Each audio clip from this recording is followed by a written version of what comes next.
Welcome to this episode of Resetting Your Compass. This week we're going through just a typical week, exactly what happens on a general week. There's been some ups, really good ups, and a couple of downs again as normal. This is a typical week, to be honest with you. I'm not going to go through all the training this week. You're just going to see a little bit here and there. It's more about what's happening behind the scenes.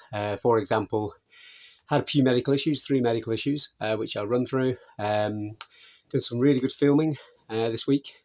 Bit of drone footage, etc. So I'll be putting those clips in this video as well, and started to make the videos a lot more interactive so you can see things moving around a lot more, which I hope is going to work a lot better.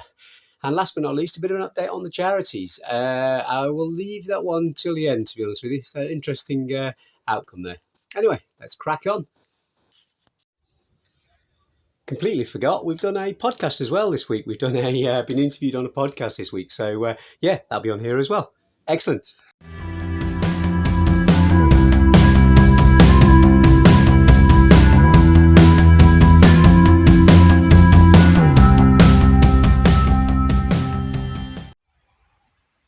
What an awesome day, eh, folks? A little bit cloudy, nice and cool, probably about 8 or 9 degrees today. Really nice for training.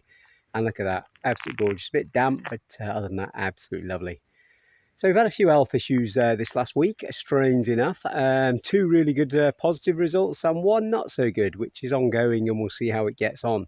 But anyway, let's crack on. So the first medical problem I had this week, or really good news, is sort of the end of it. Earlier on in the series I mentioned I had gluten tendinopathy, which basically is the tendons down near your glutes are all in trouble and they're struggling to fix themselves. Really good news, we've had lots and lots of physio on this. Great physio down in Ludlow. I'll pop the link on here so you can, if you have any problems, give him a call. Really good guy. But anyway, that has all cleared up. So we've had 3 weeks with no problems. So we stopped treatment now. We're going to give it a go without, and fingers crossed that's all fixed and done. So that's really good news. The second medical issue, this one's a bit more serious actually.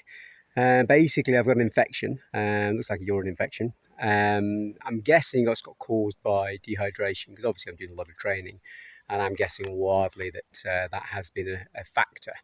Late last week, I thought I got over it. I was drinking lots and lots of water, as in serious amounts, to flush it through. Thought I got it sorted, but then sadly the next day I woke up and it was in quite a lot of pain there, so it hadn't been fixed. I still went and played golf, because you just got to go and do these things. But over the weekend, I've stopped training over the weekend. This is the first day out. This is the Monday, so Saturday, Sunday I didn't do any training whatsoever, but I did drink vast amounts of liquid. And I do feel a lot better, a lot less pain. Actually, there's very little pain indeed. But I'm going to take it careful for the next couple of days, see what happens, and if it persists, I'll obviously pop down and see the doc. So, and the third one, what is the third one? So the third medical issue this week, which is actually a bit of good news, but it has taken a long time to resolve, or at least find out what's going on. Back in late 2018, when I was on Everest, I had a real problem when I was in base camp. One of my ears, my left ear, you could sort of describe it as being blocked. It's very similar to when you go swimming and you get water in your ear. It feels like that. You can still hear, but it's all very muffled and something's not right. Didn't get it cleared in base camp, naturally.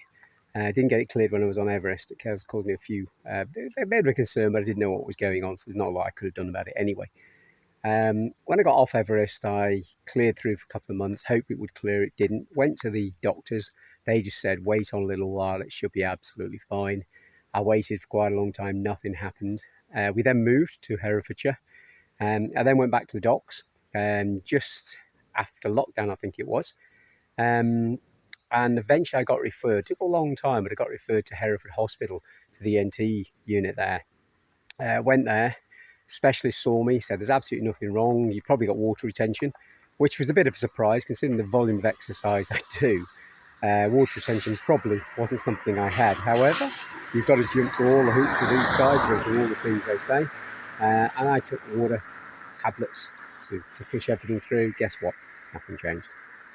I then went back to the doctors because I wasn't happy with this. It wasn't a great diagnosis. The doctor said, well, we can send you back again for another referral. We'll do that. So they did do. I got a letter back the next day and it said, you'll be seen in a year and a half's time, to which I went ballistic. This wasn't going to happen. Rang the doctors up. Honestly, I didn't feel as if he was going to be very helpful, this doctor. I really had to give him quite a stern talking that this had to be resolved. He sort of went along the lines that since I'd had the condition for a long time, there's nothing really wrong. Anyway, he did pull his finger out, and I got down to ENT within about 3 weeks, thank goodness. The really good news this time, when I arrived at ENT, it was a different doctor who saw a different problem. He did the tests and went, we really need to do some specialist tests on this. There is something else wrong. Fortunately, then he took me back in. That was about 8 weeks later, and that was last week, which was really, really good news. Took me for all the specialist tests. They did the MRI as well a couple of weeks earlier, forgot to mention that. So they did a scan of my head just to check I'm still ticking and everything else. And it transpires that what I've actually got is a hole in my ear. What it is, you've got 3 bones in your ear, 3 sort of arch bones that carry the water, which all do your balance and your hearing. Basically what it is, I've got a hole in one of those, which means the liquid in my ear mixes with the liquid in my brain. That sounds really strange, but it now explains why I can hear my heartbeat. I can hear my internal organs. I can hear a lot of what's going on within my head. For example, if I close my eyes and move my eyes left and right, I can actually hear them. One thing that did surprise me, which I wasn't expecting, was the doctor told me to close my eyes, and little unknown to myself, he put a tuning fork on my foot, on my toe, and I could hear it crystal clear. It was the weirdest thing you've ever heard. I can hear through my feet. Anyway, this condition, thank goodness, is not serious. It may have a problem with my balance when I'm really, really straining, but it hasn't done over the last few years, so I'm hoping that's not going to happen. I can get it fixed, but there are natural side effects. So my logic is to leave it as is now. Now I know it's not something too serious. I was a little bit concerned it was something else, but now I know it's not that. I can crack on and just get on with my life, having an ear that's slightly a little bit muffled. But yeah, very, very interesting. But like a lot of things in life, you just got to push for the result you need in the end and keep pushing and pushing and pushing until you find out exactly what you want. So they are the 3 medical problems I've had this week. As I say, one, I might be going back to the docs this week, but fingers crossed that will sort itself out. Yeah, let's crack on with the rest of the week.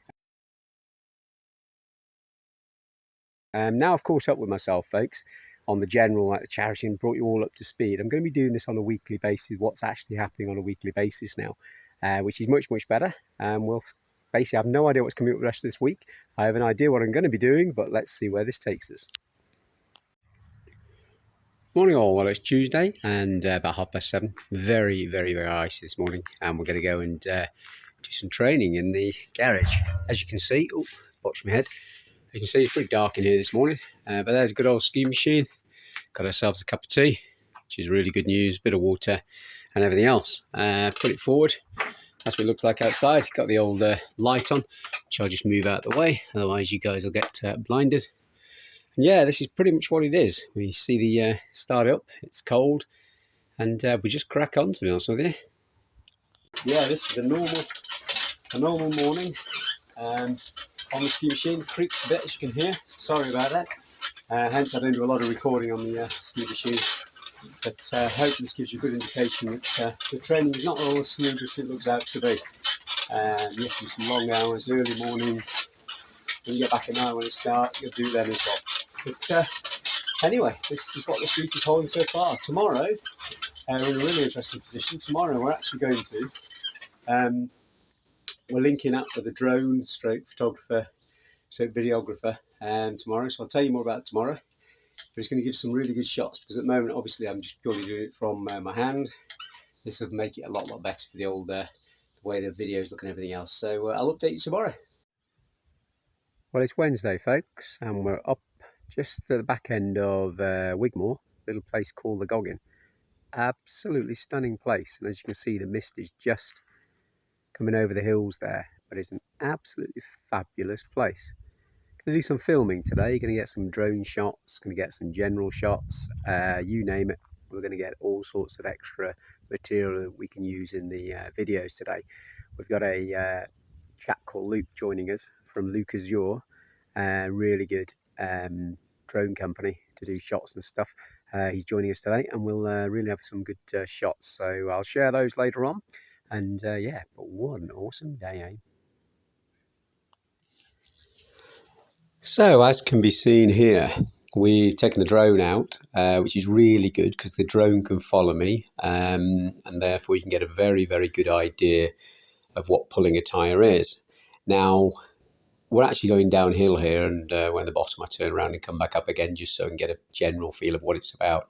Now, to be honest with you, going downhill now for myself is really quite simple. I've pulled the tyre now for 300 miles, ballpark figure in that sort of area. So going downhill is becoming pretty easy. Going along the flat is still obviously quite difficult, and going uphill is still significant, I'll be honest with you. If you're trying to pull a tyre uphill, it really is quite difficult. But the great thing with this drone shot is you can actually see you can see how far that tyre is behind me. You're talking quite a few meters there to make sure the tyre rolls smoothly along the tarmac, which is what you want to do. You don't want the jerking side of it. And obviously the other bit you want is the flags, as you can see, they're flying about all over the place, but you'll be amazed at how many cars, when they see those, slow right down for you. It's absolutely amazing. They can see yourself first, and most carry on at a similar pace, but as soon as they see those flags, they really do slow down. So those flags have been absolutely essential in the safety side of things. But the great thing is, you can see here, the drone can stop, start, move above, and show me from different angles. So what I'm going to be doing is cutting these down into smaller sections to use in the video over talking different areas. We're also going to get some more during the sun, because as you can see here, it's a bit misty. So we don't get really great shots of the countryside. It's more just a shot of myself at the moment. But this will change. We're going to go out again in a few weeks. So, a quick charities update. Well, where do I start? The one that wouldn't come back to me, as in was getting very little back. I got an email, then I left calls, etc. Finally got back to me the other day, which was really good news. Had a good chat. He was a really nice guy, trying to find the right person for me to speak to. He was going on holiday the next day, but he did say get it sorted and get somebody to contact me. Sadly, that hasn't happened, and obviously he's gone on a holiday now, so I'm not expecting a call back for at least a week, 2 weeks. I don't know how long he's on holiday for, but yet again, this is going to be 6 weeks from the initial conversation to even get to speak to somebody. Similar sort of thing as I've been finding. The next one was one of the charities that had a really positive new response with. Spoke to the lady, really good news. It was pretty obvious from that conversation we'd need to speak to her boss. Sadly, I didn't get to speak to her boss. Her boss just asked for the proposal to be sent in, which I wrote and sent the proposal in. Sadly, I got a call yesterday with a no, it's not something they're interested in. Really good news they came to me so quickly, by the way, so I really thank them for that. The only thing I do feel a bit sad about is that the person making the decisions yet again didn't even speak to me, go to the proposal, trying to understand exactly what it was I was trying to do for the charity. So sadly, that one's a no. And the third one, obviously, we know the meeting happened last Thursday, which is about 9 days away, 9 days ago, sorry. And I said after coming after that meeting, I think it's about 50-50 as to whether they'll go for it. Well, I've not heard anything back. I had no emails, no calls, no nothing. So I actually don't know where we stand with that whatsoever. But yet again, it's another sort of communication side again that's just disappeared. Seems to be a bit of a recurring theme, sadly, on that score. So anyway, where's that left me? I honestly don't know. I'm going to take a weekend off from charities and try and find out what else I might need to do, because I'll be honest, I've tried almost not far off all the top 10 charities in the UK for this, for raising money for them, for the John O'Groats and for the South Pole, but being able to offset my costs. The regulations are very crystal clear on this. The legal side is very crystal clear, but yet none of the big charities are interested in following this up, which suggests something is wrong with regulations if not a single one of the large ones are looking for this when it's such a monumental thing. That doesn't mean I won't raise money for charity now. It just means I'm going to have to do it in a different way than I wanted to do. But then that's life, ups and downs. But anyway, let's crack on. That's what's happened on the charity side. Just a quick update on the medical side. Well, what's happened on the medical side? The urine infection has gone away. Been brilliant. So I've had a lot of days of drinking a vast amount of water. And that has cleared it up. So it was what I expected it to be. I did expect it to be a urine infection, and exactly what's happened. So really good news, really awesome news. But it does obviously make me aware that when I'm doing John O'Groats and also the South Pole, whatever I do, I need to remain hydrated. Good lesson to learn at this stage. Had I learned that on the pole, could have been pretty serious. So last but not least, this week also we had a podcast interview, which was really good. I'm going to go through a bit more of that next week, because hopefully we'll have the podcast back next week and we can promote it a little bit and show what it's about. But one of the guys on Twitter came to me, and we did a really good podcast interview all about Everest and the next challenge, the South Pole. So let's wait on that. But that was the last thing to come through. Anyway, I hope you've enjoyed this week's. It's a little bit different. We sort of delved in a little bit more on a day-to-day basis what happens with organising something like this. It really shows that things don't run smoothly. Everybody just assumes when you're doing things like this, it's pretty smooth. You do A, you do B, you do C, you do E. It doesn't.